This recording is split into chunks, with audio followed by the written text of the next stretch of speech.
It's every racer's dream to one day race at Daytona. Few make it to the high banks, but today many from all over the country get set to live out their dream. It's going to be an exciting night of racing, and we're going to see all sorts of superstars, guys like Kyle Larson, and also C.E. Falk out of Virginia doing the little ditty. And then a second-generation driver, Coleman Presley, son of Robert Presley, is here. And there's the NASCAR Whelen All-American Series champion, Lee Pulliam. Folks, a beautiful night tonight in Daytona Beach, Florida. It's the UNOH Battle at the Beach, the inaugural event here at Daytona, and we are excited to bring it to you here on Speed. I'm Bob Dillner. Alongside of me is Hermie Sadler, and like we said, this is the Super Bowl for short track racers across the country. A lot of prestige on the line here tonight. Well, Bob, if you drive a stock car, Daytona is the biggest stage you'll ever get to race on. So I'm proud of NASCAR, Daytona, for putting this together. What a thing to put on your resume. I won at Daytona. I raced at Daytona. Put a trophy in your trophy case or going to talk to a sponsor. A big night for these drivers. And we want to take a look at some of the heat race action here tonight because we've had 2 heat races and they were exciting. At the get-go, heat race number 1, Kyle Larson missed a shift. He missed a shift. He went back to 6th. And, Bob, the story is here, he drove his way back up through this field. So if the question is, can you pass on this racetrack, Kyle Larson says the answer is yes. And take a look at him coming back through the field and the move that he puts on Anthony Anders in that number 36 car out of South Carolina. He was a rocket ship on this 0.4 of a mile racetrack. This is very technical racetrack, tight corners. Kyle Larson did a great job of not overdriving the corners. He wins heat number 1. And by virtue of that, he will get to start on the front row here today for the NASCAR Whelen All-American Series. Heat race number 2, fireworks right from the get-go.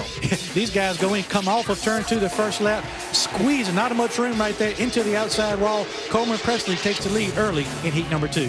Presley has some trouble in this one. Ben Rhodes very strong. Look at Kaz Grala, hits the wall off of turn number 2. You have to remember, this is the first time all these cars have been on the racetrack with other cars, still learning their way around the racetrack. I think you can call that a punt right there. Coleman Presley gets into the back of Lee Pulliam, your national champion. He goes around. Yeah, the 59 was put in the back of the field. Coleman Presley, he makes his way back up to 6. Ben Rhodes winds up winning heat race number 2, just 15 years old. We have drivers from 14 all the way to 63 in tonight's field, and that's quite the variety. A lot of diversity, but like we talked about, the stage these drivers are racing on, and I really like the fact everybody's been fighting this racetrack, or rather learning this racetrack at the same time. Nobody has the advantage of being a hometown track here. Very, very tight corners, long straightaways, a lot of speeds for these cars, and Bob, brakes could be an issue for some of these drivers tonight. Absolutely, and also keeping the fenders on the car as well. Let's go to the third member of our broadcast team, Ray Dunlap. Well, thank you, Bob. You know, this is an interesting layout here on the backstretch at the Daytona Superspeedway. Yesterday, I walked out here, and they were just beginning to design the track. They laid it out with tape, brought out some tire barriers, set it all up, and the drivers have never seen it before. But I have to tell you this, it reminds me of the old Saugus Speedway out in California. Long straightaways, really flat corners, and these guys were fighting all day to try to get their car to not roll over onto the right side too much. Lots of spring changes, lots of shock changes, and now we'll find out who's got the best setup. Both of those cars on the front row to me look like they were lightning fast. That's how they got there. We'll have to see if anybody can displace them and make a pass on the 2 fast guys on the front row. Lots of gear changes today in practice as well. Look at this beautiful night. It's a double header for the UNOH Battle at the Beach tomorrow. The NASCAR Whelen Modified Tour Series will be here live on Speed at 7 p.m., followed by the NASCAR Can-Am Pro Series at 8:30. You can't miss it. Friday, the world's toughest truckers hit the high banks with a can't-miss truck race of the year. I tell you what, you're not going to want to miss this. Strap in for 250 miles of wide-open racing. Don't miss the NASCAR Camping World Truck Series live from Daytona, Friday at 7 Eastern, only on Speed. And tonight, it's the UNOH Battle at the Beach, 0.4 of a mile. This racetrack on the backstretch of the Super Speedway here at Daytona. It's a virtually flat racetrack, but it's also provided for some great racing already. Take a look at that kid right there. He won heat race number 2. Ben Rhodes, just 15 years old. It's his birthday week. He turns 16 this Thursday, and he is going to be a factor after the performance we saw out of him in heat race number 2. Yeah, very, very impressive. And I got to tell you, Bob, I cut my teeth driving these types of race cars. Not easy cars to drive. Not a lot of horsepower, not a lot of tires. So that kid has shown that he knows how to really adjust to everything that's going on the racetrack. Impressive so far today. Beautiful lighting tonight at Daytona International Speedway. We're bringing you this 150-lap race for the NASCAR Whelen All-American Series late models live on Speed. There is Kyle Larson, heat race winner number 1. Now we go downstairs for some pre-race ceremonies.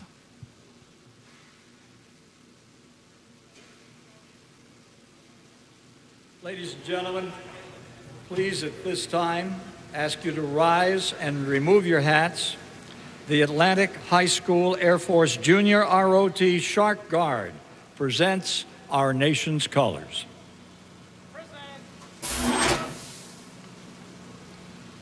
Please remain standing as Ronnie Barton from First Baptist Church of South Daytona delivers tonight's invocation.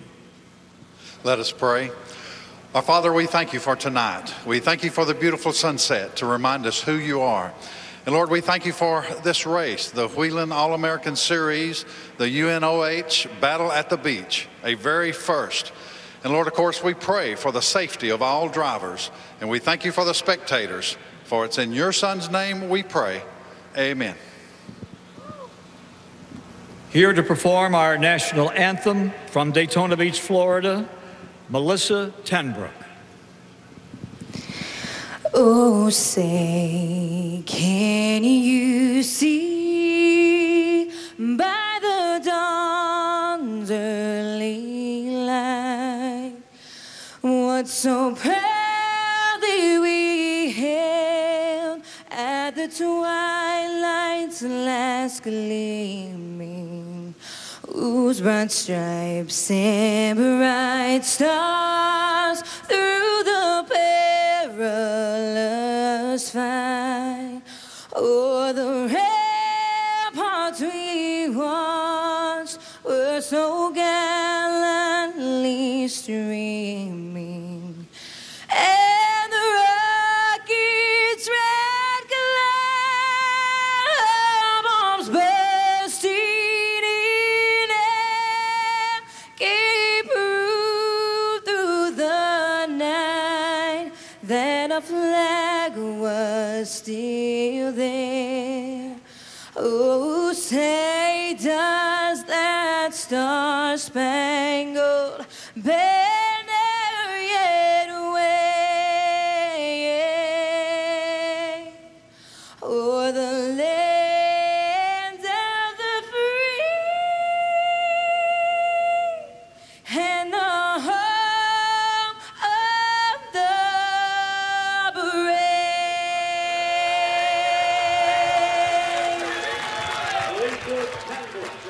It is a magical evening tonight. The NASCAR Whelen All-American Series does battle, going after that trophy right here on Speed tonight at Daytona International. Welcome back to Daytona International Speedway. This is the UNOH Battle at the Beach. NASCAR late model stock cars lining up, drivers buckling in right now. But tonight, there are two different styles of late models on the racetrack. For more on that, Ray Dunlap told us a little earlier. While the race cars on the track tonight will all have a very similar appearance on the outside, there's actually two different types of cars that are going to be competing in our late model class.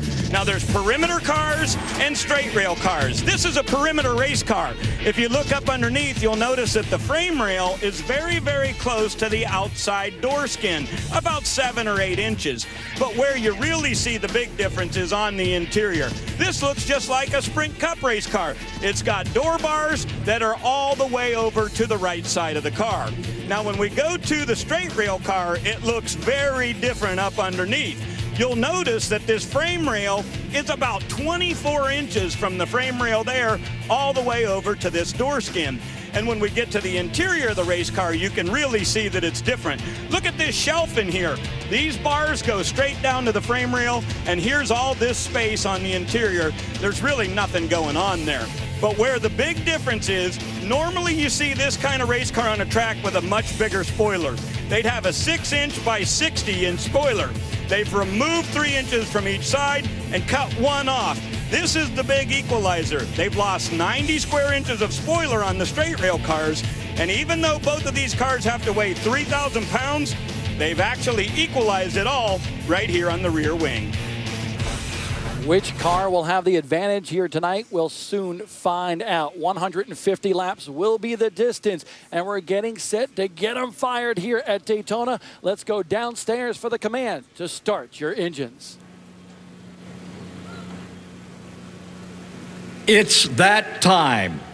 Please welcome tonight's Grand Marshal, UNOH President, Dr. Jeffrey Jarvis, for those most famous words in motorsports.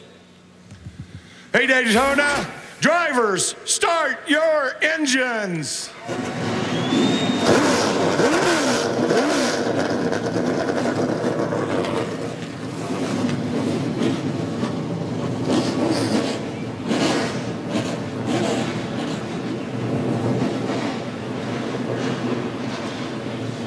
The sound of 400 plus horsepower firing up here at Daytona. We'll come back with the green flag of this 150 lap race in a second. The stars are shining brightly tonight at Daytona International. Short track style. The UNOH battle at the beach, and these late models for the NASCAR Whelen All-American Series are now rolling. We are right by the coast, and the weather beautiful here today. A little bit cool, but right now 54 degrees and not a cloud in the sky, Hermie Sadler. Yeah, this racetrack really is fascinating when you watch it. 0.4 of a mile, Bob, but that doesn't begin to tell the story. Tight corners with virtually no banking. Absolutely. You're going to have to use a lot of brake getting into the corner, and the corners here are triangular in shape. That presents an obstacle in itself. You can really see the drivers in the heat races learning their way around these corners. You have to really take a late apex into the corner to get that shot off the corner onto these long straightaways. And what does that mean? I expect a lot of bumping and banging here tonight for these short track stars from all over the country. We have guys from Minnesota to Florida to North Carolina and everywhere in between. Let's go down to Ray Dunlap.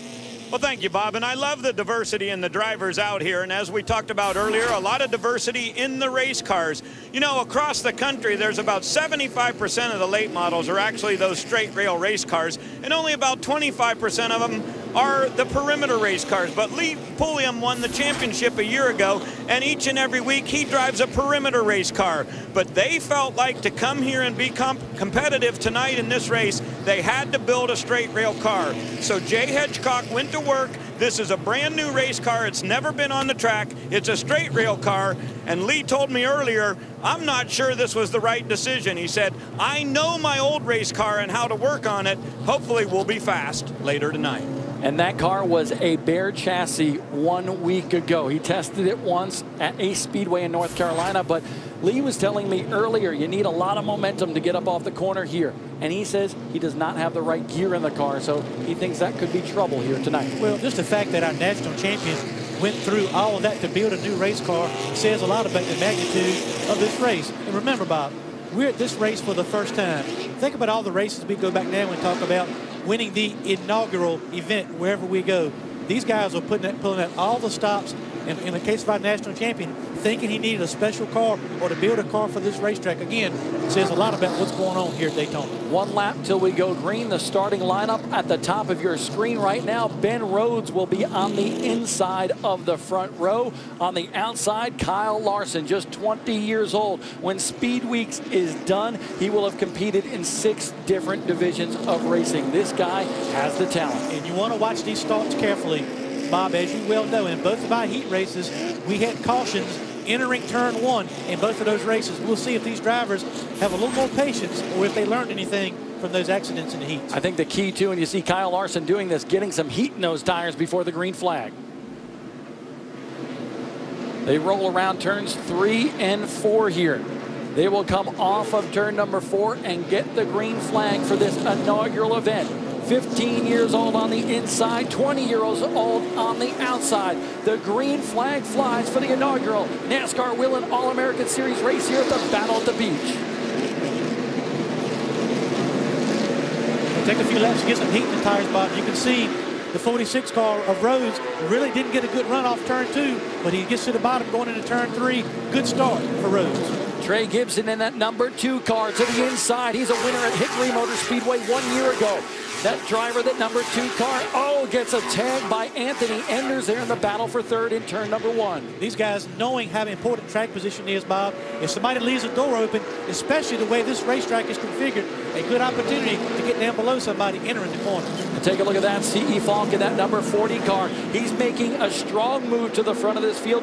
One of the definite challengers here for the victory tonight. Yeah, he's won a Denny Hamlin short track showdown race a couple of years ago against the best late model drivers in the country. He struggled a little bit in his heat. It looks like right now he's got it dialed in. Anthony Enders in that 36 car on the outside. He is the South Carolina state champion for the NASCAR Whelen All-American Series. Finished second in his heat race, but C.E. Falk in that 40 machine, he is stout. Right around the bottom of the racetrack, you can see very difficult angle off these corners, Bob, and we talked about not a lot of banking, zero banking, in fact, to help the car turn. So everything that's going on as far as the car turning is mechanical. Rocketing down the backstretch here, but back up front, it is all Ben Rhodes. You see Kyle Larson right there. They are teammates, the 46 and that 98 car. They come from the same stable. And what's interesting here is we see the 98 car, they're going through some lap traffic already. Yeah, I mean, Kyle Larson really caught the lap traffic in the worst possible place. And right in the middle of the corner, really is going to hurt his track position. Now the 46 of Ben Rhodes is out to a pretty sizable lead, Bob. Interesting story about this 46 machine. It's actually the car that Tony Stewart, the NASCAR Sprint Cup Series champion, actually drove to victory lane at the Denny Hamlin Short Track Showdown last April at Richmond International Raceway. And because of that, that team calls that car Smoke. Yeah, and so far living up to all the billing. Ben Rhodes, very, very smooth. He's got a good rhythm right now. We talked about this is a very technical racetrack, very easy to overdrive these corners, but right now Ben Rhodes doing a super job, almost a 2-second lead on Kyle Larson. And you can see the 72 car of Campbell there. He's having some difficulty on the racetrack, but Trey Gibson in that number 2 car, he's coming to the front. Gibson, at 18 years old 2 years ago, became the youngest late model winner ever at Greenville Pickens Speedway, a famed racetrack in South Carolina. Talk about all these young drivers, Bob. I already feel old enough as it is, but to me, to come to a racetrack for the very first time and for them to be up to speed and be able to give the feedback to their crew chiefs and people working on their race cars to get their cars to turn at a racetrack like this with these tight corners, very, very impressive. Ben Rhodes has won everything in Legends cars, and look at the gap that he has over that 98 car of Kyle Larson in second. Larson looked like he had the dominant car there in the heat race, winning heat race number 1, but his teammate Ben Rhodes looking strong. You know, but that's one thing we don't know. We talk a lot about in all the racing we have on speed.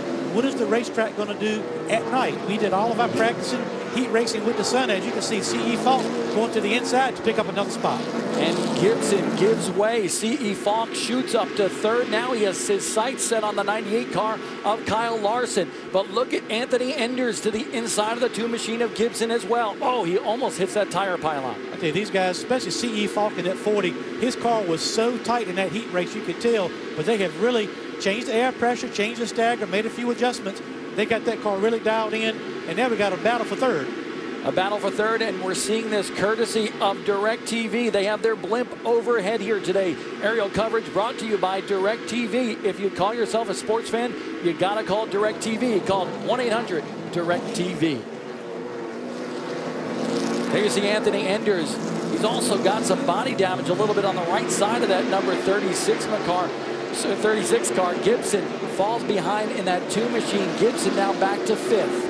And right behind that, take a look at the damage right there. Kaz Grala in that 3 machine. He is just 14 years old, making his first ever late model start. And here's how it happened. Myatt Schneider gets into the back of Campbell, and then you can see it's just a chain reaction from there. Chain reaction, not enough reaction time. A lot of damage on the 3. Trouble for Coleman Presley, so strong in the heat race, but he has trouble, and he brings out the first caution of the day during the NASCAR Whelen All-American Series race here at Daytona International. Tough break for the 2nd-generation race car driver.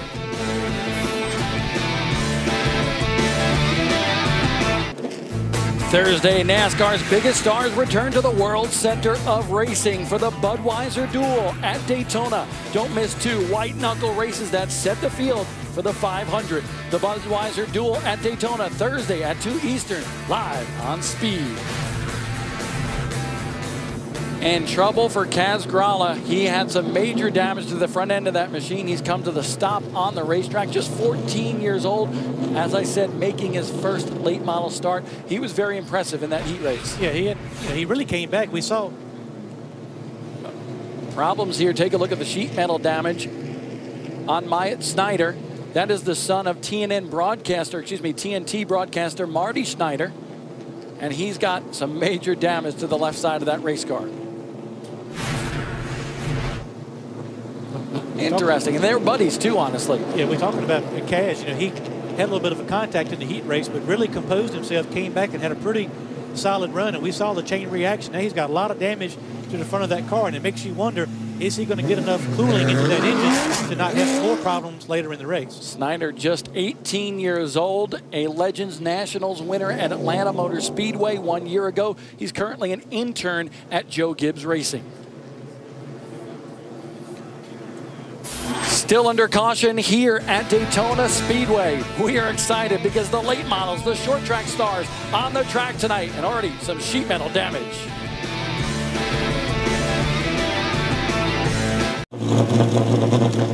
$19 laps into the 150-lap late model race at Daytona here tonight under the first caution of the night. Kaz Grala in trouble there. Take a look at the front end of that machine and we'll show you how it happened. Here's from our DirecTV blimp shot. Take a look at the top of your screen.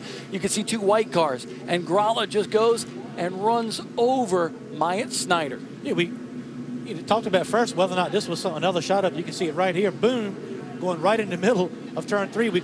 Was it retaliation? Then we thought maybe with the damage to the front of Grala's car, he was not able to see where he was going. Ray? Hey guys, I'm down here in the pit area. They are trying to get the nose situated on this number 3 car, but the NASCAR officials told them it's got to be held on better than that or you have to remove it. They also do have some damage up underneath the screen that goes to the radiator. The guys are trying to get this thing duct taped and ready to go, get him back to the racetrack, but a good bit of damage on the front end of this race car. Now, Grala and Snyder are buddies. They were hanging out in the pit area earlier on today, so I don't think that was actually retaliation. I believe because of all that damage to the 3 machine, Grala could not see where he was going. Yeah, and the good thing about these race cars is that they're fairly easy to put together. The bad news is they come apart fairly easily as well. They're not really made for that kind of contact that we've seen here on the racetrack so far tonight. So as you can see, Snyder right there missing a whole left side, but at a racetrack like this, if all the suspension is in line, that probably won't hurt his performance. Fortunately, he's not on the 2.5-mile super speedway here at Daytona. Short track style here tonight on Speed at Daytona. So a tough break for Myatt Snyder. He is going to the back of the pack, running 25th right now. And under caution, too. Look at the 4 car right there. That's McKenna Bell. She's having some trouble. She's going to run the NASCAR K&N Pro Series East Division this year. And she's had difficulty here throughout the day today with that race car and getting it to handle around the racetrack. You know, a lot of people have had trouble getting used to this racetrack. It's a whole combination it takes. We talked about the handling and, track bar and springs. A lot of these cars are coil over, spring cars. Then we got into what gear to run. I couldn't believe the disparity in the gear from one end of the garage to the other, because you consider how fast we're going to qualify. What was the race pace going to be? Just so many unknowns. This Speed Weeks, Bob, from the Sprint Cup Series, it's been so many storylines about what we don't know, and these guys and girls are really trying to figure out what's going on for the first time. A lot of guesswork going into these setups. And for all you Trey Gibson fans out there, we saw him running in the top 5 in the first 20 laps of this race. Well, he stopped on the racetrack during this caution. He's off the racetrack right now, being scored in the 27th spot. We got to get an update also on Coleman Presley. We saw him lose power on the racetrack. He is 9 laps down. Looks like he's in a lot of trouble. Let's go back to Ray. Hey, Hermie, wanted to give you a quick update on the number 98 of Kyle Larson. I talked to him before the race started, and I said, Kyle, are you worried about lap traffic? He said, that's not really the biggest issue for me. He said, more so I'm worried about burning the right rear tire off of this car too early and not being able to race somebody and hopefully being in position to win at the end. So he said, I really want to try to get through the first half of this race without pushing the race car too hard. And how about Kyle Larson? He finished second in the ARCA Racing Series event last weekend here at Daytona. Last night went over to New Smyrna Speedway, won a USAC midget race. And then, of course, the NASCAR Camping World Truck Series next Friday night here at Daytona under the lights on speed. Everything this kid gets in, he goes fast right away. He's proven that. Now I'm anxious to see if he can hold on to the back of Ben Rhodes on this restart, Bob, and really see how they size each other up. They stand on the gas and rocket down into turn number 1. Ben Rhodes the advantage, and here comes C.E. Falk in that 40 machine, but contact just behind them. We got cars going all over the place. Anthony Enders up against the wall in the 36. Turn 1 on these restarts, the heat races and this race have all been very, very challenging for these drivers. Not wanting to give up an inch, and sometimes when you take an inch, you end up losing a little bit. Kyle Lawson now has some ground to make up. Jake Engel was the guy that got into Anthony Enders. Jake Engel in the 0 machine, but right now we got a battle between Lee Pulliam in that number 1 machine. And then you have the 47 car right there. That's Mike Looney out of Virginia having a good run here today. Looney was really impressive in the heat races. Started a little bit further back, but on the long runs, watching the monitor, really had a good, consistent, fast crawl on the long run. 3 wide, take a look at that. Nate Monteith in that 44 machine up near the top of the charts, but Anthony Enders in that 36 just way loose coming off the corner. Well, he's overdriving. He's trying to get back too many spots at one time. Really overdriving these corners, Bob. Deke McCaskill in that 08 right there as well. And take a look at that. That's the 7 machine. We got cars all over the place for Brandon Rogers. One thing I noticed by watching these cars all day today was how easy it was, much like Martinsville, but even more so, how easy it was to overdrive these corners. And when you do, you get so much out of shape, you lose a lot of track position. LB Skaggs in that 71 machine. He was the guy that got into Nate Monteith in the heat race. They repaired the damage to that car, but we have side-by-side racing all over that racetrack. The 07 of Austin Self, he's trying to get back in line right now. Yeah, these guys know how much different it looks. Wheel hop in the 47 of Enders. And I think Lee Pulliam, it looked like he just did not know that Lee Pulliam was going to back up his corner that much, and that's what happened when he stepped on the brake. You know, in Looney in the 47, it's exactly what we see at a place like Martinsville. When you hop on the brakes too hard, overdrive the corner, you get that wheel hop, and there you have it. Jake Engel now in that 0 machine. He's up to 5th, so Jake Engel working his way through the field. He passes Looney in the 47. Looking up front, Bob, Rhodes and C.E. Falk. Watch the wheel hop right here on the 47. Take a look at this, going down into the corner. Lee Pulliam lifts.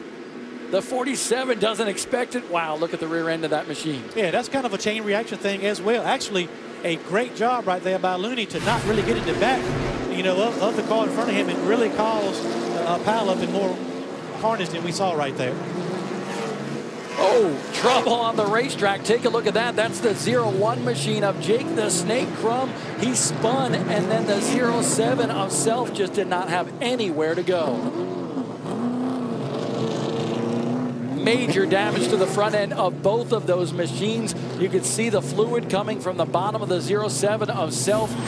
Jake the Snake Crum has run just about everything from ARCA to the NASCAR Camping World Truck Series Legends cars and more.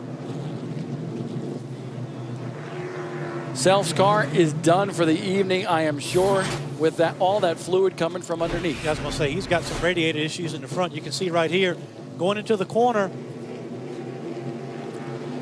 And I think what was really interesting is take a look at the left front brake rotor on that car, glowing red. There's no way that he can get that machine stopped in time, and I think that's why he slid up the racetrack. Yeah, the 01 was already out of shape, just sitting on the racetrack waiting maybe for the caution to come out. You can see right here, sitting right there, boom, 07, nowhere to go. It looked like the 01 of Crum might have had some help from the 21 of Matt Light. Well, you know what? It's certainly exciting here tonight, and we got a whole lot more to go. 150 laps the distance, only 32 complete.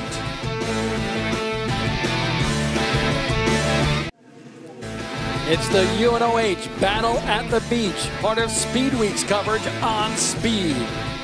An aerial coverage brought to you tonight by DirecTV. If you call yourself a sports fan, you gotta get DirecTV. Call 1-800-DirecTV. That's the big 2.5-mile speedway, and on the backstretch, that's where we are tonight. A 0.4 of a mile racetrack constructed after Daytona 500 qualifying just 1 day ago. And we have the NASCAR Whelen All-American Series tonight doing battle with their late model stock cars.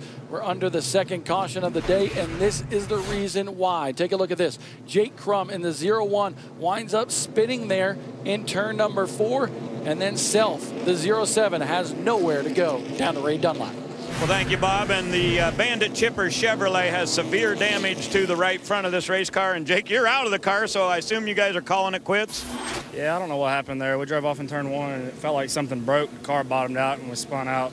You know, this track, it just takes so much to slow down here.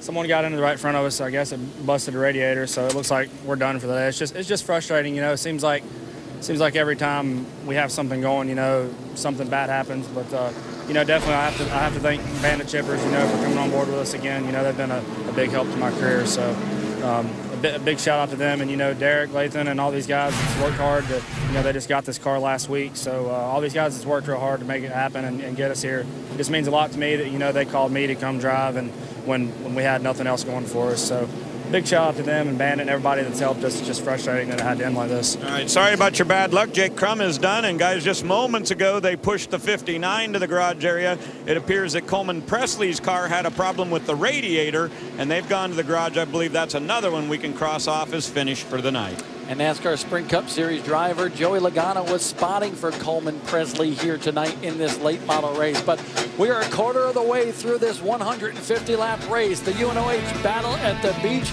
and we're just getting started. You don't want to go anywhere. Plenty of action to come. Late models doing battle at the Beach, Daytona International Speedway. And whenever you come to Daytona, especially every February, you think of one man, Richard Petty, the 7-time Daytona 500 champion. And we got a sneak peek at the show that follows us here at Daytona tonight. Richard Petty, A Racer's Life. Richard Petty is a simple man with small-town roots who grew to become an American legend. One of the great masters of the sport. A legend in his own time. They don't perceive you being separated from them. The fame that came with the Petty name may have been a way of life, but that didn't mean it had to be the family's way of living. We tried to teach the kids we wasn't nothing special. If Mama said or Daddy said, come in here and do this, you just did it. I disciplined. My mom wore my butt out, but I never remember the king spanking me. But in every royal family, there are stories of heartbreak. When you take something away from somebody else, especially their life, it's got to affect you a whole lot. They keep thinking what if or what could have been or what might have been, and you just go crazy. But through it all, Richard Petty is held strong, and he keeps on racing. Richard Petty, without racing, we'd be reading about him in the paper that he passed away, because that's who he is. As long as I can go, I'll be there. Richard Petty, A Racer's Life, tonight after the Battle of the Beach here at Daytona.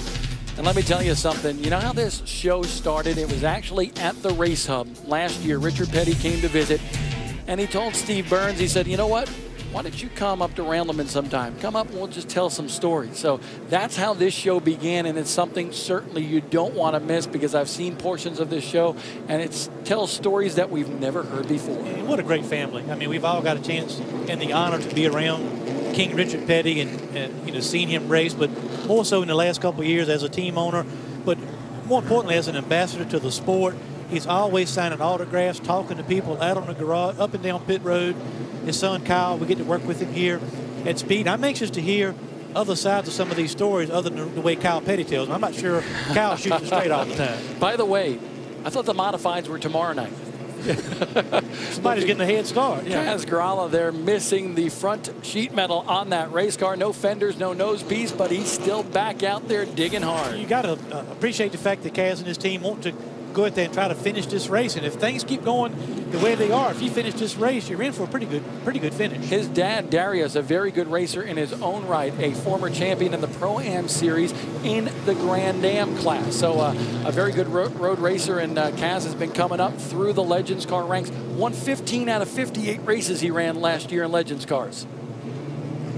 Now, Bob, tell me, look at the leaderboard top 5 here. Tell me who's impressed you so far. A lot of racing left to go, but tell me what's on your radar right now. Well, what's on my radar right now, honestly, is getting this race green flag conditions again. But tomorrow night, this is what I love. The mighty modifieds from the Northeast and the Southeast doing battle. That's Mike Stefanik, the 7-time NASCAR National Modified Champion, going around this racetrack. Look at those big old tires. Low slung, 600 horsepower. How would you like to drive one of these? That looks like a lot of fun. Yes. But all that horsepower, and more importantly, all that tire on this kind of racetrack. And love Mike Stefanik.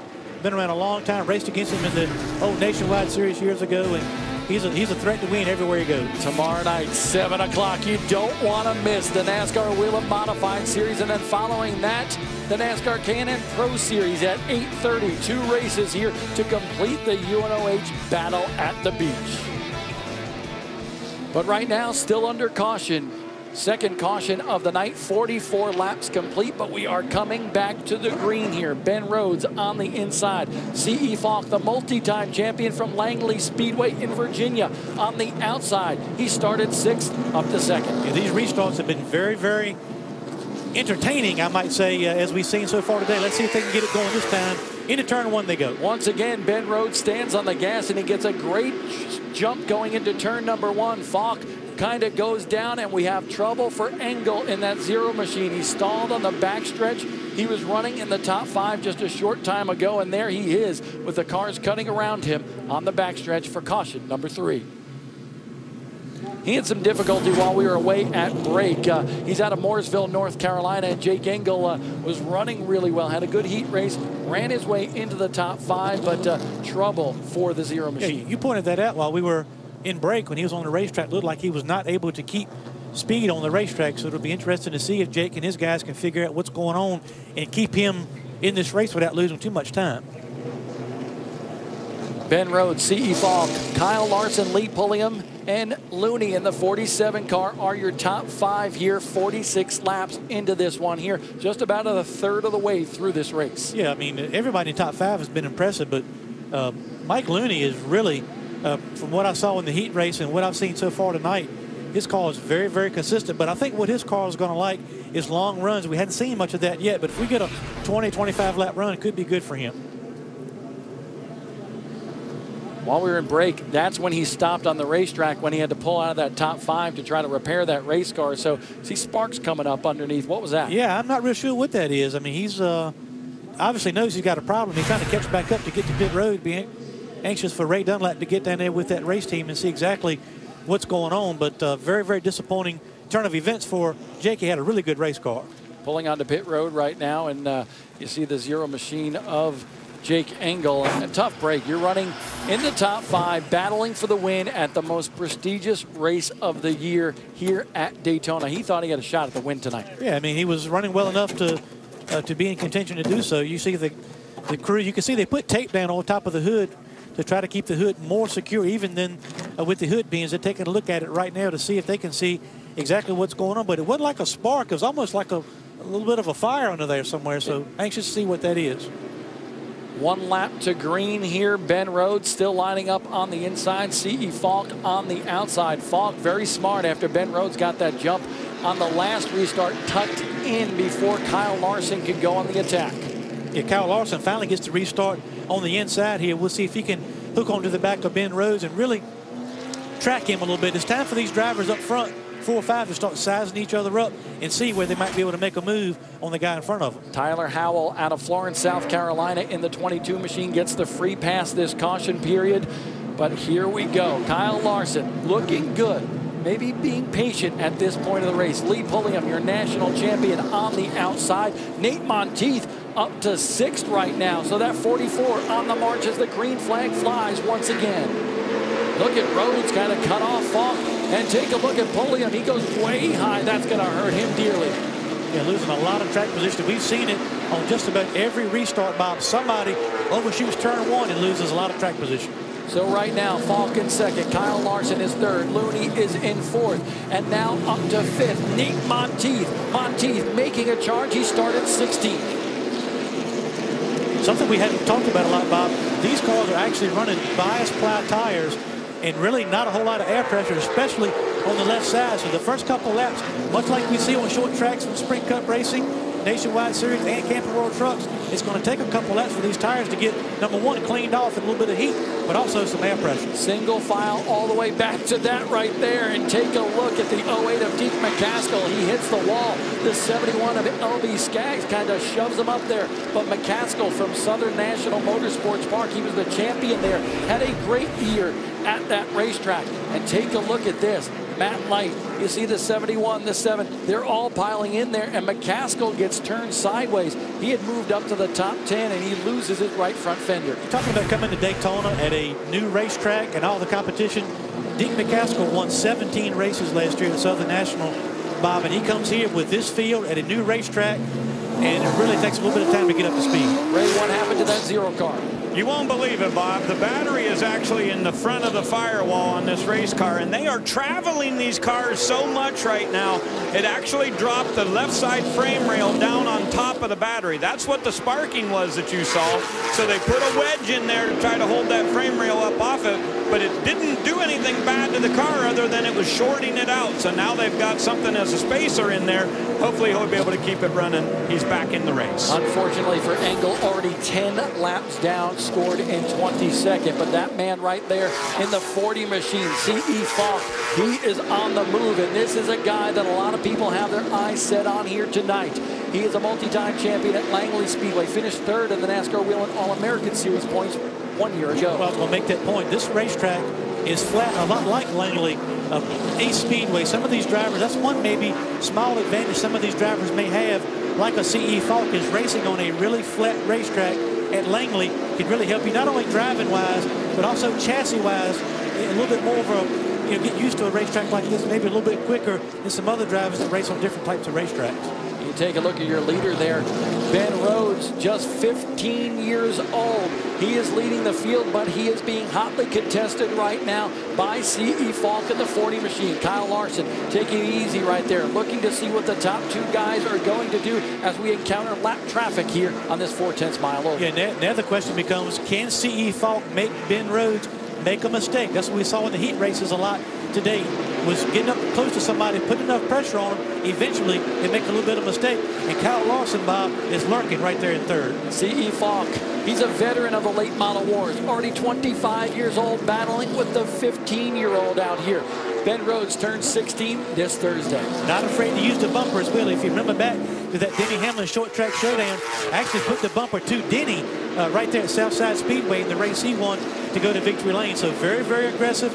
Not afraid to do what it takes to try to get a spot. And that's what he said after that race, too. I had to do what I had to do to get the job done. And he went to victory lane during the Denny Hamlin short track showdown at Southside Speedway. Right now, he's trying to catch the back bumper of the 46 machine of Ben Rhodes. But Rhodes holding strong right now. Rhodes, a graduate of the Legends Cars division around the Carolinas. Very strong. In 2011, I'll tell you what, he had 43 victories in those Legends cars. Very strong for Ben Rhodes. I really like the way that C.E. Falk is taking his entry into the corner. He's staying out a little bit longer, a little bit wider, a later entry into the corner, making that apex a little bit shorter. Right there, caution on the racetrack. Campbell in the 72 machine goes around there in turn number 2 to bring out the 4th caution of the day. And see, he has already moved back behind the 46 of Ben Rhodes. And you have to remember, this racetrack, Bob, does not have loops all the way around the racetrack. So they go back to the last completed lap at the start-finish line. Darren Campbell was running in the 16th spot. He's a former winner of the big 400-lap late model stock car race at Myrtle Beach Speedway.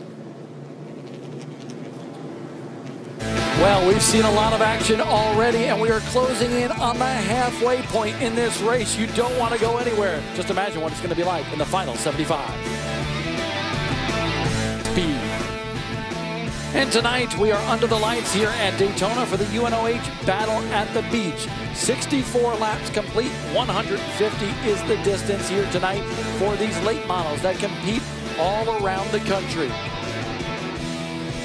Trouble for a lot of cars on the racetrack tonight. Ray, you have a report on another.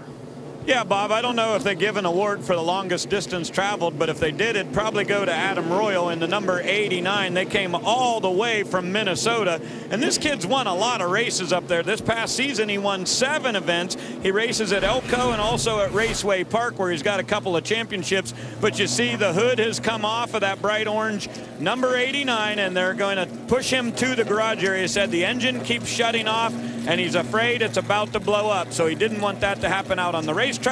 Adam Royal done for the night. A long ride home.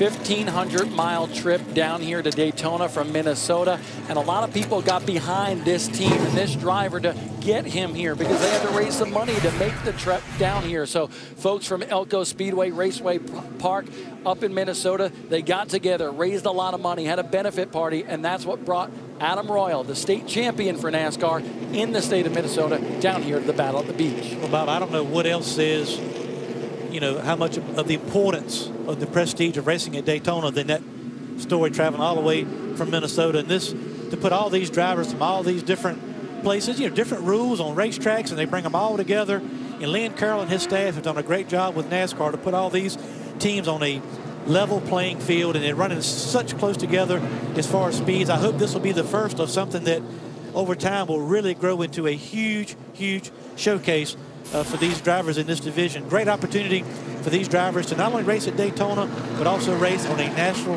TV audience. Think about a guy like Ben Rhodes, your leader right here. We're live at Daytona. He's leading the race, not only at Daytona, but live on Speed as well, with so many different people watching. We saw a lot of great people involved in NASCAR in the grandstands here tonight. Up-and-coming racers, crew chiefs like Todd Berrier in the Cup Garage, here tonight watching this race and watching some of the superstars of our sport, the future ones, duke it out.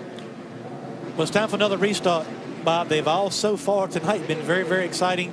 You've got Ben Rhodes, C.E. Falk, Kyle Larson. These guys, I'm anxious to see what Larson's going to do on this next restart. So far, he's been content to kind of fall in third and let those other two guys check it out. Well, Ben Rhodes has been dynamite on the start so far. Let's see how he does as the green flag flies once again. C.E. Falk stays even with him, and maybe a little advantage going into turn number 1. Mike Looney gets up a little bit high in the middle of turns 1 and 2. Now he's trying to protect his position back and forth. Here comes Nate Monteith. He started deeper in the field, and now he's marching his way to the front, but trouble on the racetrack.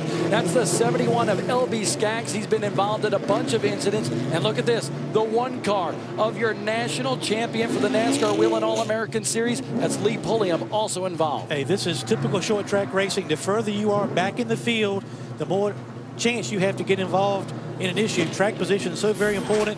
Lee Pulliam lost all his track position, gets caught up in another accident trying to make his way back to the front. Anthony Enders in that 36 machine, as well as the 21 of Matt Light involved in this wreck for the 5th caution of the night. Let's see what happened. Well, just not a lot of room down there. You can see the 71 Skaggs gets into the side of the 36, and then they all start checking up. And we've talked about it already before tonight, Bob. A chain reaction is all it takes. You take a look at Skaggs right there. He gets into the left rear quarter panel of Enders, and like you said, chain reaction from there. And Matt Light just climbs a couple cars on the racetrack, including the 83 of Matt Bowling. He started last at that restart. He had cracked the top 10 going into that green flag run. Yeah, you just run out of room. There's really nowhere to go. You got a flat racetrack and not a whole lot of areas to take evasive action, and the wreck starts in front of you. It's really difficult to maneuver yourself out of that accident. And these cars really, you can see a lot of damage right here to the 21 car of Matt Light. I mean, he has really got some serious damage on that car. 5 cautions already in this one. Let's take a look at another time at this accident in turn number 1. Skaggs just gets into Enders in that 36. Tomorrow, NASCAR Race Hub delivers the latest breaking news from Daytona and gets you revved up for live Whelen Modified and Can-Am Pro Series racing that you'll only see on Speed. Get it started with the Hub tomorrow night, 6 Eastern, right here on Speed. Circling the racetrack under caution once again, but we've had a lot of action all around the racetrack. We want to take a look at what happened here during the UNOH Battle at the Beach to bring out this latest caution. Well, Bob, you got to watch. You look at the 71 car right here, the LB Skaggs. You can follow him going. This black car going into the corner. You can tell the yellow line that NASCAR put down here, that's supposed to be the bottom of the racetrack, but that's really only for, you know, I guess that's a recommendation as to where the bottom of the racetrack would be. And he went obviously below that yellow line trying to get position on the inside of the racetrack. Now, places like Martinsville, you've got the curbing, and some other places have got some, you know, some other things at the bottom of the racetrack to kind of dissuade the driver from really cutting the corner that short. So, being as we have what we have here, the yellow line, I think we obviously have not seen the last of the cautions, because it's very, very easy as a driver to see that little bit of an open spot and go for it. Do you like nuggets? And I'm not talking chicken nuggets. I love nuggets. You see those tire barriers right there? Counted them. You see all of them in the infield of this 0.4 of a mile racetrack. 81 tire barriers here tonight for safety reasons, of course, around this racetrack. Well, they need about 81 more all the way through the inside of these corners to keep these drivers from cutting the corner off. But again, as a driver, your job is to try to take advantage of anything you can. You see the driver in front of you leaving the door open, you want to go in there. But unfortunately, those chain reaction events can happen, and then we're getting ready to for another restart. You can see where your favorite drivers are running at the top of the screen right now. Drivers from Ohio, Minnesota, Virginia, North Carolina, all over the place. They stand on the gas. Green flag racing once again for the late models. And what a jump by C.E. Falk, but he dives into the corner, and that allows not only Ben Rhodes, but we got a spinner in turn number 4. The 22 car, that's Tyler Howell out of Florence, South Carolina. A lot of damage on the 22 car as well, Bob. We really having a hard time getting this race sorted out to get some long green flag runs. These restarts, guys jockeying for positions, having a hard time getting it going. Trouble, second time that Howell has been involved in something here tonight. He's had a tough day of it for sure. Let's take a look at what happened as they got bottlenecked going up to the restart. Oh, he and Lee Pulliam. Yeah, he gets into the left rear corner of Lee Pulliam in the one car and then jumps on the brakes to keep from spinning the one car out, spun himself out to cause some damage to the 22. Rhodes, C.E. Falk, Larson, Looney, and Monteith are your top 5, and it's impressive for Nate Monteith. Monteith started way back in the 16th slot. He had trouble during the heat race. He was one of the fastest cars all day long. And how about this? Nate Monteith said earlier on today, to get those fast speeds in practice, he was shifting, downshifting going into the corners, but he said he knew he wasn't going to be able to do that during the race. He's a 2-time defending champion out of Kingsport Speedway in Tennessee. Yeah, been very impressive with Nate so far tonight, up to the top 5 position. And the way it looks right now, Bob, looking at the scoring monitor, when these cars are a little bit spread out on the racetrack, any one of those top 7 or 8 cars, even all the way down to Matt Bowling, has the speed necessary right now to get up front and contend these top 2 or 3 guys. The problem is we need some green flag racing to be able to do that. Wow, take a look at the caution laps versus the laps run so far. We have 6 cautions for 40 laps, and we've only completed 78 out of the 150. We're not going to tell everybody what my guess was on the amount of cautions. 15. Oh, thank you. We were asking the production meeting how many cautions we thought we were going to have, and I said 15. I hope I'm wrong, because I really want to see these guys get some green flag racing in it and be able to. But the reason this kind of racetrack kind of breeds that, and that's what these guys grow up on. That's what they like. But this short, flat racetrack like this really kind of breeds that type of racing. Garrett Campbell got the free pass on the last restart. This time by it's the 0 of Engel, who had all sorts of trouble earlier on, and he pitted to make those repairs on that racetrack. He was running the top 5 before that trouble. Ben Rhodes, he attributes some of his flat track success to Legends cars at places like Atlanta and Charlotte Motor Speedway, and he's showing it tonight. But take a look at this. C.E. Falk trying to run him down on the racetrack a little bit. Well, C.E. overshot turn 1 on that last restart, opened the door for Kyle Larson. You know he wants to be closer, keep a little bit of pressure door to door on that 46 of Ben Rhodes on this restart. Great camera work tonight by our speed crew. Let's see what happens. Falk goes high once again.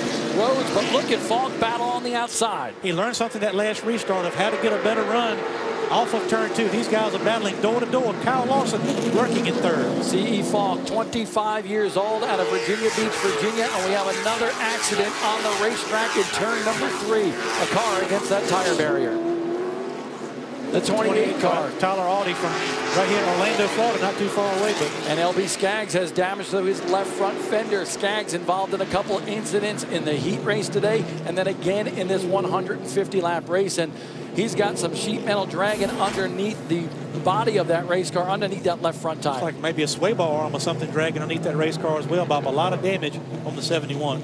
Skaggs trying to move the car left and right to try to shake it off so he doesn't have to make a pit stop, but I don't know if that's going to break free right there because he might have some suspension damage, as you mentioned. Well, he's trying to stay on the lead lap. Only 17 cars right now, Bob, on the lead lap, and he'll be the last car on the lead lap. So we'll see if he's able to, clear things up on the racetrack. But my guess is the safest thing for him to do is come to pit road to get those repairs made, because we have seen some free pass cars be able to get a lap back, and I think he definitely needs to make a trip to pit road. I think bottleneck is the term of the night here, and we've seen that time and time again in turns 3 and 4, especially around the restarts. But talk about, do you see Skaggs actually still trying to shake some of that stuff that's underneath his race car right there? But I think you're right, that sway bar arm is dragging on the racetrack. He's gonna have to come in. You can see the brake ducting as well, just hanging at the front of that race car. But I want to talk about the 40 car of C.E. Falk. A great restart there. And Falk is competing this year for the NASCAR Whelen All-American Series Championship. And he told us earlier he's not going to have an off weekend once you get to March all the way through September. A lot more to go, and a lot of people, a lot of jockeying all over the place. Falk going for the lead on Ben Rhodes.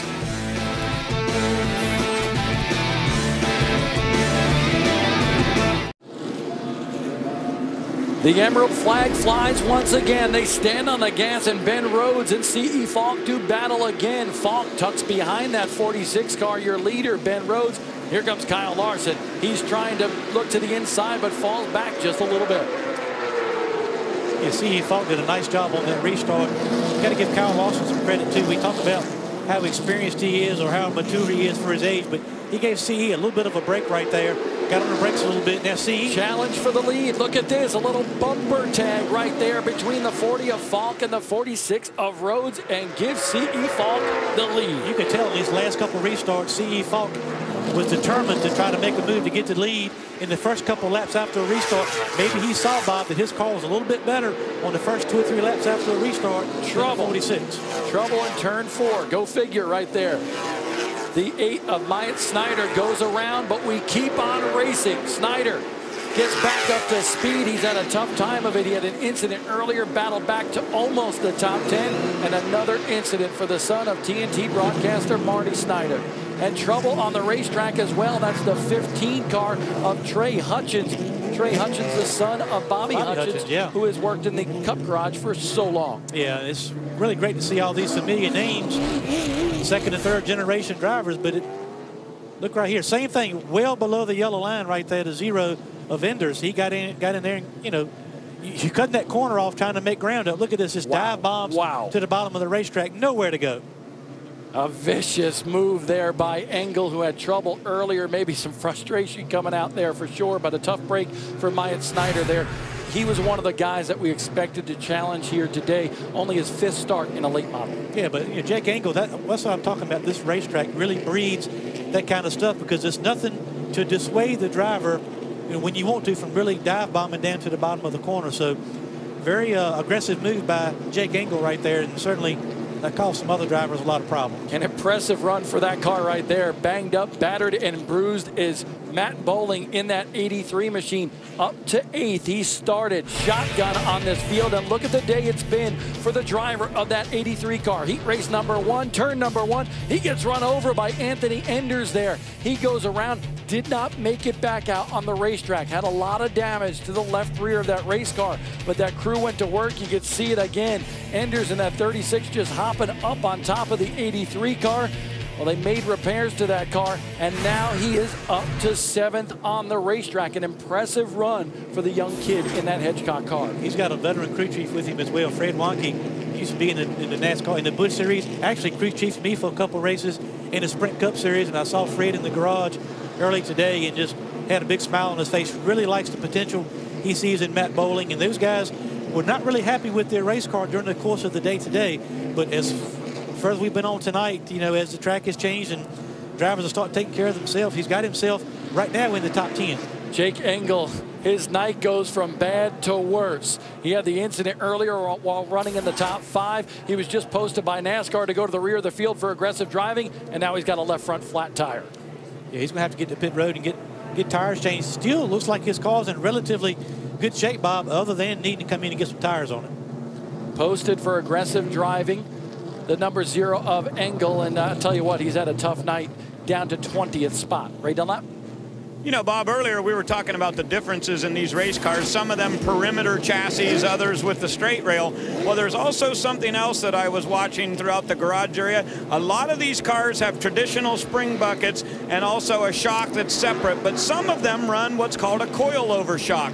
And when I went to look at Trey Hutchins' race car, that number 15, it had coilovers on it. I wasn't quite sure why, and I went to Bobby Hutchins, Trey's dad, and I said, why do you have coilover shocks on this race car instead of traditional springs like you're used to racing in all the other divisions? He said, I went to the late model race at Martinsville Speedway, and I looked at the top 5 cars, how they finished, and every one of them had coilovers, so I figured there must be something good for that. So for the first time, they're running coilovers on the 15. And you can see the 0 of Engel. They're going to change that left front tire. Hutchins in the 15. Like we said, his dad, Bobby, has been around for a long time with a lot of race teams, including Richard Childress Racing. Yeah, just to expand a little bit more on what Ray is talking about, a conventional spring car, obviously the spring sits in the bucket on the race car and the shock is mounted separately. With a coil-over car, the actual spring goes on the outside of the shock. It's all really one unit, and most of them late model stock cars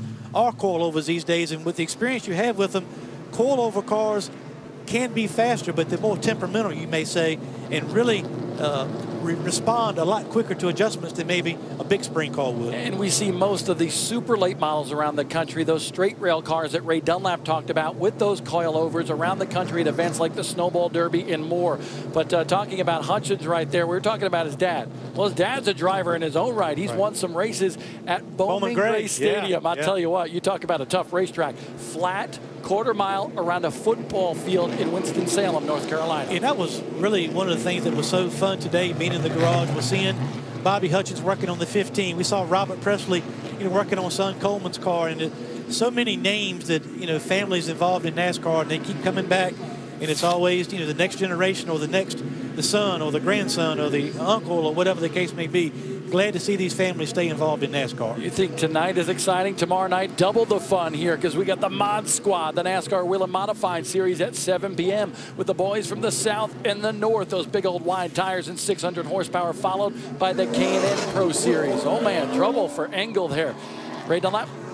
Engel heading back out, but I'll tell you what, the 47 car in the garage here, Mike Looney, they've pulled the axle out of the left side, taking a look at it. He said it was definitely not getting power to the rear end, so they're trying to diagnose that. I've looked at the splines on the axle. Didn't appear that was the problem, but these guys in the pit area, bad news for Mike Looney in the number 47. Mike Looney out of Newcastle, Virginia. Trouble for that 47 machine, and he's been running very well here today, so I'm sure a big disappointment.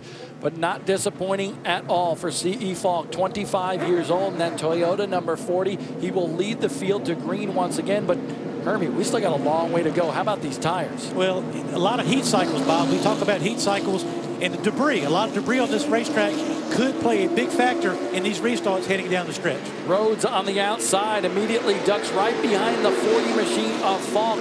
Nate Monteith with a strong run on the outside in that 44 car.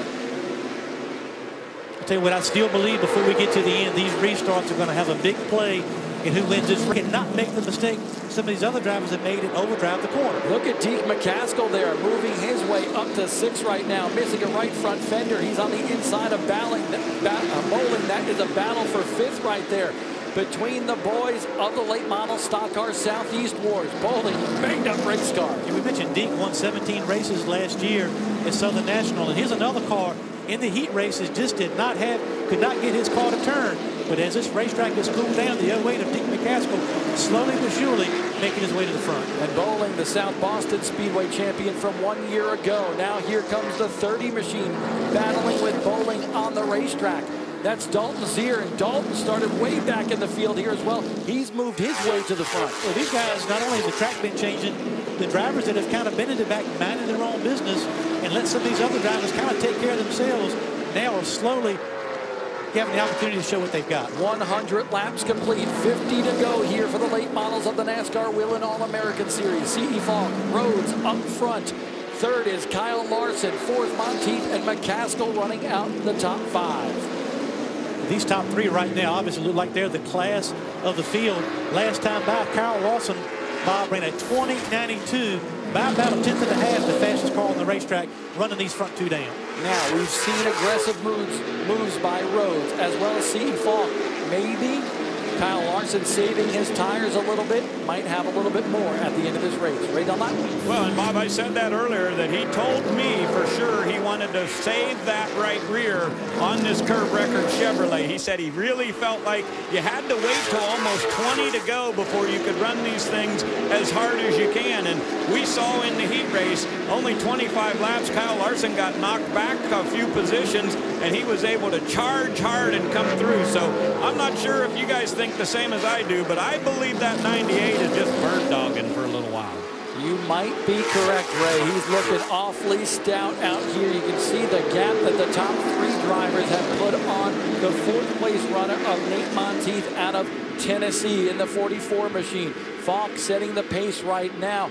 Just behind that in the top 10, you can see where your favorite driver is running at the top of the screen, but we have Bowling, Zier, Anders, Pulliam, and Campbell rounding out the top 10.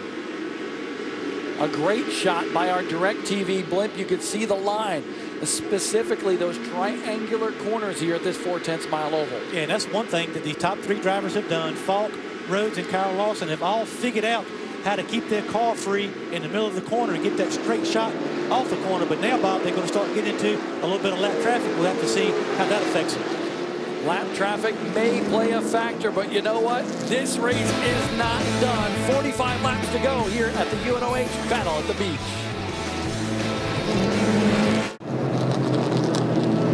Trouble for Nate Monteith, running 4th. He brings out the 9th caution of the day, and he certainly has a bunch of trouble underneath the hood. Take a look at the fluid coming out from underneath that 44 machine. Monteith from Kingsport Speedway in Tennessee.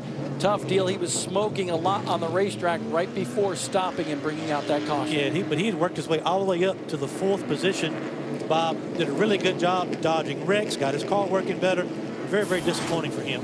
9 laps that green flag run. He gives a wave to the crowd. The longest green flag stretch in this race so far, 13 laps. So trouble for Monteith. He'll go home very disappointed after contending for the win here.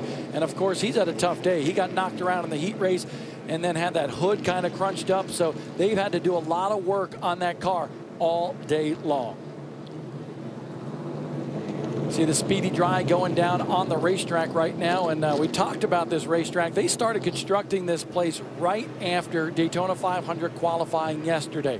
They came over here with all those tire barriers, started putting the tape down on the racetrack. That's 3M tape, that yellow tape you see right there going around the racetrack, and they've done a dynamite job. You got to say hands off to Daytona International Speedway and NASCAR for making this happen, not just for us on TV, not for just you guys at home watching or the fans in the stands, but these racers truly enjoy being here. Well, this is where the entire... There's that tape we were talking about. This is where the entire NASCAR community starts their season. You know, back in the early 90s when I was racing these particular cars, we used to race over, you can see a lot of fluid coming from that 44 car, but Bob, we used to go over to Volusia County Speedway back when it was paved, back in the early 90s, and that was great, but you know, to have the opportunity to come to this racetrack, be inside of the Daytona International Speedway on a live national television audience is a really good opportunity for all of these drivers, for sponsors. They have to have sponsors and people help them just like the big boys do that are parked over here in the garage here at the racetrack. So all in all, a great opportunity for everybody involved. Hermie, we're approaching 8:30 Eastern time. Richard Petty, A Racer's Life, scheduled to start at that time. Obviously, it's not going to start just yet, but it will be coming up, and you don't want to miss it. A great show with a lot of insight into the entire Petty family right after this race is completed. Ray Dunlap? Well, I'm down in the garage area. Myatt Snyder has jumped out of his race car, and I know your late model racing still a little bit limited, but it's been a rough night for you tonight. Oh yeah, definitely. We started the race really good. We qualified 5th, and we're running up with everybody. And then after a caution, it just started going down a hill. I think my teammate had no brakes, and he had nowhere to go on one of the turns, and just plowed right into me. That messed up my left side. Then there are plenty of other wrecks that I got involved in, including one in the same turn where I got sandwiched in between like maybe 3 or 4 or 5 cars. But overall, I say we started the race good, finished the race not the way we'd hoped. What's the plan for this season, Myatt? A lot of late model races, hopefully try and get my name out there. Gotta thank my dad and Jay Hedgecock and God and everybody for giving me this opportunity, and I can't be thankful enough. All right, Myatt Snyder out of the race car. It's pretty beat up, but definitely a learning experience for him tonight here at Daytona. A class act, just like his dad, Marty Schneider of TNT. I was getting ready to say, handled himself like a true veteran, and that's really just as almost as important what goes on the racetrack is how you handle adversity, and he did a great job right there talking to Ray Dunlap. And remember, Richard Petty, A Racer's Life coming up next. Stories that you've never heard before right here on Speed. Richard Petty is a simple man with small-town roots who grew to become an American legend. One of the great masters of the sport. A legend in his own time. They don't perceive you being separated from them. The fame that came with the Petty name may have been a way of life, but that didn't mean it had to be the family's way of living. We tried to teach the kids we wasn't nothing special. If Mama said or Daddy said, come in here and do this, you just did it. I disciplined. My mom wore my butt out, but I never remember the king spanking me. But in every royal family, there are stories of heartbreak. When you take something away from somebody else, especially their life, it's got to affect you a whole lot. They keep thinking what if or what could have been or what might have been, and you just go crazy. But through it all, Richard Petty is held strong, and he keeps on racing. Richard Petty, without racing, we'd be reading about him in the paper that he passed away, because that's who he is. As long as I can go, I'll be there. A Racer's Life, Richard Petty, the 7-time Daytona 500 and NASCAR Sprint Cup Series champion, next on Speed. But right now, still plenty to go. Under 40 laps remain in the late model stock car portion of the Battle of the Beach for the NASCAR Whelen All-American Series. C.E. Falk, your leader. Ben Rhodes, your race dominator, in second. And the green flag is out once again. Great jump right there by C.E. Falk getting into turn 1. Good job by Ben Rhodes to be able to get down right in front of the 40s of Kyle Lawson. Now also the 36 of Anders. But here comes Deke McCaskill to the outside of the 98. McCaskill hanging tough there. The Southern National Motorsports Park in Kenly, North Carolina champion. As you mentioned, 18 wins and 30 starts, but we have a spinner in turn number 4. Engel once again in the zero machine. No caution, 35 laps to go. McCaskill fades back to 4th, and here comes Larson pouring on the heat to his teammate, Ben Rhodes, in that 46 car in 2nd. C.E. Falk right now, as your leader, Hermie Sadler, what is going through his mind? Well, what he has to do, and it's a difficult thing to do as a driver, Bob, but he has to look out front and try not to really focus what's going on behind him, because, as I said a couple times, the biggest mistake he can make is overdrive a corner, and that happens when you're looking behind you instead of out front. But all 3 of these guys up front have certainly adapted well to this racetrack. They are certainly the class of the field at this point.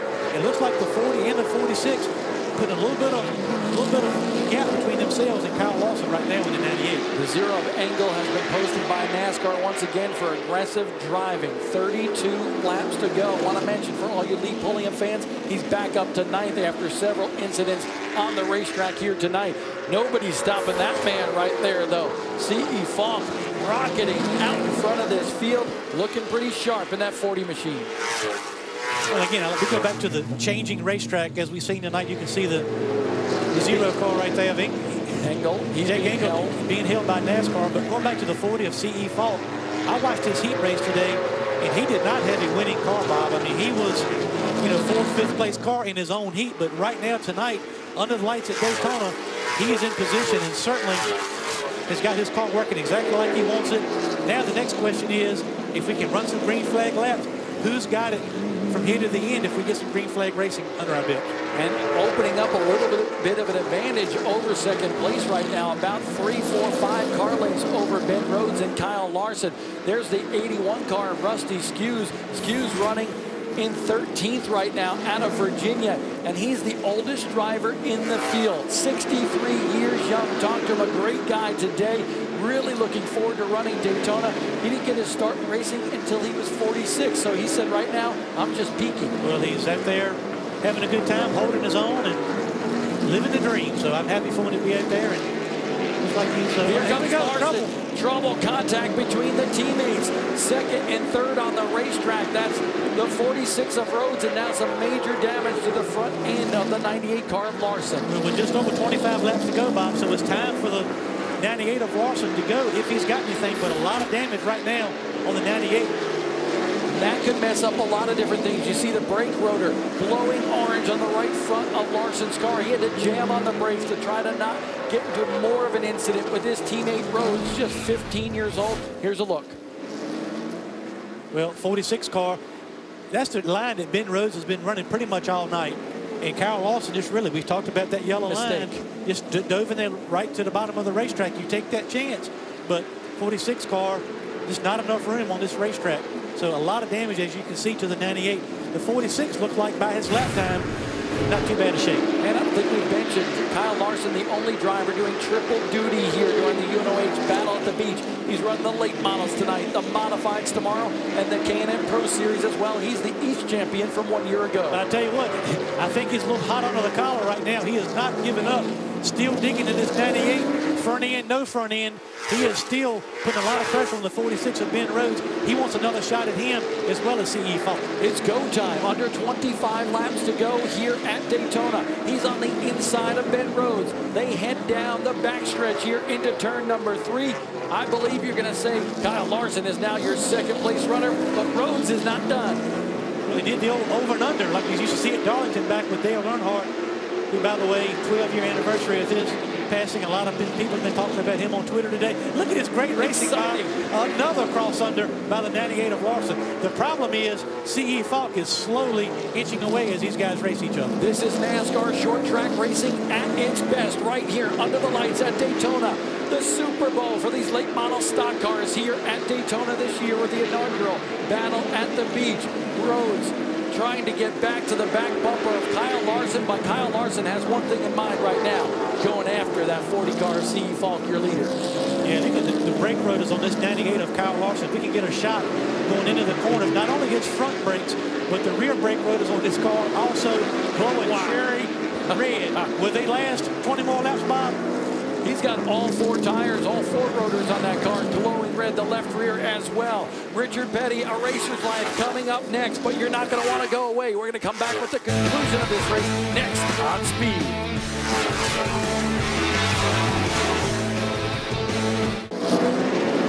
It'll be 15 laps to go, this time by, and the race is on for the inaugural UNOH Battle at the Beach victory. CE Falk in that 40 machine. He's being caught by the 98 red and white car there of Kyle Larson, and Kyle Larson is catching him quick. Slowly but surely, but this race could come down to lap traffic, Bob. You can see race leader's got a little bit of traffic right here. Another car well in front as well, but a lap car while we went break really helped Kyle Larson close that gap. He needs to get close enough just to put a little bit of pressure on CE to get him to try to make that mistake. Kyle Larson looking for 2 wins in a row in 2 consecutive nights. He won a USAC midget race last night at New Smyrna Speedway, just down the road from the big track here at Daytona. And he is catching up 0.2 of a second faster than your leader. CE Falk trying to win another big race. His father, Eddie Falk, raced here back in the 80s in the NASCAR Nationwide Series on the big track here at Daytona. So his family's got a little bit of history here as well. And Hermie, I want you to take a look at CE Falk's car right now. The rotor glowing on the right front of that machine, but if you look at the diction of that wheel, it looks like that car is getting just a little bit tight. It's hard to turn in the corner. Yeah, he's got a lot of wheel input. You can see it right there. A little bit of, what happens when you put too much wheel in it, Bob? You can see the 40. He loses a little bit of forward bite coming off the corner because he's got the wheel turned a little bit low. And Kyle Larson is right now digging. He's on a hunt for the 40 car. They just put Garrett Campbell down a lap in that 72 machine. Campbell running in the 10th spot right now. Larson catching the 40 machine. 11 to go. We're going to have a dash for the cash here. $15,000 on the line for the winner of this race. And look at the ground that the 98 of Larson is closing. Well, you can see the closer he gets to CE Falk, the more pressure he puts on him. And you know, right now, CE is really driving that 40 car hard. And the question is, will he make a mistake? And Larson does not have much of a bumper to put a bumper to the 40 machine, but he may not need it to the inside of the 40. Can't pull off the move this lap. 10 to go. Oh, he does put the bumper. There it is. Pushes him up the racetrack side by side down the backstretch. The 98 of Larson, CE Falk. He doesn't like that style of racing. Falk will give it right back to him. I tell you what, Kyle Larson's got to be hopeful too as he takes the lead coming off of turn 4. He's got to hope that that nose with that damage does not fall off of that car or come further loose and really cause him problems and have to go to pit road. He's got to hold on. Falk trying to get to the back bumper of Kyle Larson. Larson now with the lead. Falk bonsais into turn number 3. He's on the inside. He gets the lead once again. Sideways off the corner. Look at Larson. He hits Falk. They are battling tooth and nail here, pushing him up the racetrack. What a race these two guys are putting on. Bob, getting down 6 laps to go next time by. Anybody's race between these two guys. Kyle Larson, does he have anything left? He's tapped the back bumper of CE Falk several times. 6 laps to go. He dives to the inside once again and plays bumper tag once again with your leader. Hey, don't count out Ben Rhodes either. He's 2.7 seconds behind Bob. But the way these two guys are racing, Ben Rhodes still being played for this victory. A handful of laps to go. The 40 team of CE Falk on the left side of your screen, watching patiently. But they are exasperated. They want to go to victory lane here at Daytona. And right now, CE is opening up a little bit of an advantage on second place, Kyle Larson. Sliding it off the corner, Hermie Sadler. He's given it all he's got, but he's got some lap traffic to contend with. I tell you, both of these guys are just letting it all hang out right now. We got 2 lap cars right in front of these guys. Will they get out of the way? What kind of play will they have at the end of this race? Larson again put pressure on the back of the 40 of CE Falk. And NASCAR has radioed to those 2 drivers to try to move them out of the way and let the leaders of this race duke it out for the victory. 3 to go, and take a look at those brake rotors are glowing. This time by, it'll be popsicle sticks in the air. 2 laps to go. Larson sliding that car off the corner. Does he have anything left for CE Falk? Both of these drivers in a control slide right now. The tires are worn out. The brakes are worn out. The drivers maybe mentally worn out. But these young guys, they're on the top of the wheel getting the job done. What a great short track race here at Daytona. Hermie, 1 lap to go. Can Kyle Larson do it? The white flag in the air, a lap car just ahead. That's Gibson in the number 2 machine. Larson trying to pull to his back bumper, but here they go. Crucial times into turn number 3. Falk trying to be steady. He puts the bumper, Larson to Falk. They rocket down the straightaway. He spins him out. Larson wins at Daytona. Wow. Oh my. CE Falk and the boys out of Virginia are not going to be happy with that maneuver right there, but that's what happens when you get down to the nitty-gritty, and on the line is a win at Daytona. Well, I don't like it. I got to say, I don't like it. He put the bumper to him, got him loose. CE brought it back, and he put the bumper to him again. They'll say it's short track racing, but I don't like it. Wow. Incredible. Kyle Larson, Ben Rhodes, CE Falk, Anders, and McCaskill are your top 5. Don't know if this one is over yet. CE Falk on the racetrack, still circling, and so is Kyle Larson. Actually, there he is. He's actually unstrapping right now, and I'm sure not too happy. Let's take a look at what happened. Well, they're coming off here, turns 3 and 4. The 98 really gets into the back of the 40. Then gets him again coming off the corner. The first one I was okay with. The one coming off the corner and spinning the guy out on the straightaway, for me. Watch this. CE Falk not too happy. A wave of disgust gets spun out, coming to the checkered flag. Oh my. Richard Petty, A Racer's Life, up next.